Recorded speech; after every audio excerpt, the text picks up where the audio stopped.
Amreli game zone અગ્નિકાંડ સર્જાયા બાદ શહેર મનપા કમિશનરની જગ્યામાં બદલીનો માહોલ।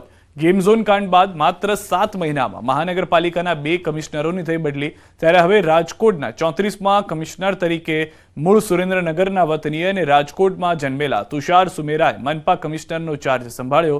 તુષાર સુમેરાએ કહ્યું કે રાજકોટની પ્રાથમિક સુવિધા મામલે સમસ્યાનું નિરાકરણ કરવાનો પ્રયત્ન કરીશ।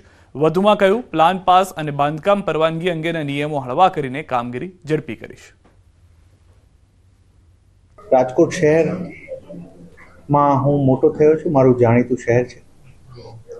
કમિશનર તરીકે અમારો એવો પ્રયત્ન રહેશે કે અહીંયાની જનતાના નાના મોટા પ્રશ્નોને સારી રીતે સોલ્વ કરી શકીએ।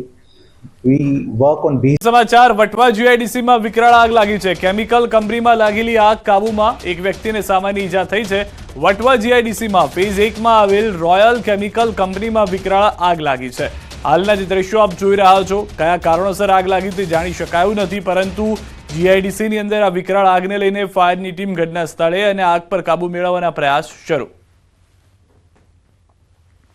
12 જેટલા વોટર બાઉઝર અને એક મિની ફાયર ફાઇટર સ્થળ ઉપર મોકલી અને બીજા અધિકારીઓના વ્હીકલ એમ ટોટલ 18 વ્હીકલો અહીંયા સ્થળ ઉપર મોકલી અને આગની ચારે બાજુથી લાઈન બનાવી પાણી અને ફોમ મારી અને આગને અત્યારે સંપૂર્ણપણે કંટ્રોલમાં। રતનપર જુરીઓના જંગલમાં આગ લાગી છે। રતનપર જંગલ વિસ્તારમાં આગની ઘટના બની છે।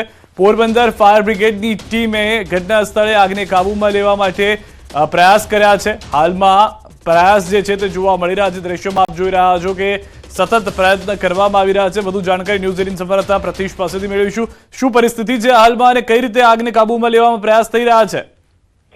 જી સિદ્ધાર્થ, કહી શકાય કે પોરબંદર સોમનાથ જે નેશનલ હાઈવે છે તે હાઈવેની એકદમ અડીને જ જે રતનપરનું જે જંગલ વિસ્તાર કહેવાય છે, ત્યાં એકાએક જે આગ છે તે આગ વિકરાળ રૂપે લાગી હતી અને જે પોરબંદર ફાયર બ્રિગેડની 2 ટીમો છે તે હાલ આ આગને કાબૂમાં લેવાના પ્રયત્ન કરી રહી છે।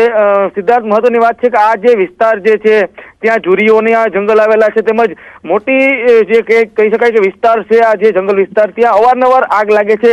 આ આગ લાગવાનું કારણ શું છે તે પણ જાણવું જરૂરી છે અને આ અંગે તપાસ થાય તો પણ મહત્વની જે ખુલાસાઓ છે તે થઈ શકે છે, કારણ કે આગ લગાડવામાં આવી રહી છે કે આગ લાગે છે તેને લઈને પણ સવાલો છે। સિદ્ધાર્થ, આભાર પ્રતિશ સમગ્ર માહિતી બદલ। તો જે રીતે હાલમાં જણાવવામાં આવ્યું કે આગ કયા કારણોસર લાગી તે જાણવું પણ મુશ્કેલ થઈ રહ્યું છે। વારંવાર આ ઘટનાઓ બની રહી છે।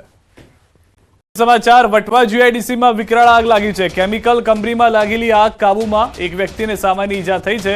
વટવા જીઆઈડીસીમાં ફેઝ 1માં આવેલ રોયલ કેમિકલ કંપનીમાં વિકરાળ આગ લાગી છે। હાલના જે દ્રશ્યો આપ જોઈ રહ્યા છો, કયા કારણોસર આગ લાગી તે જાણી શકાયું નથી, પરંતુ જીઆઈડીસીની અંદર આ વિકરાળ આગને લઈને ફાયરની ટીમ ઘટના સ્થળે અને આગ પર કાબુ મેળવવાના પ્રયાસ શરૂ।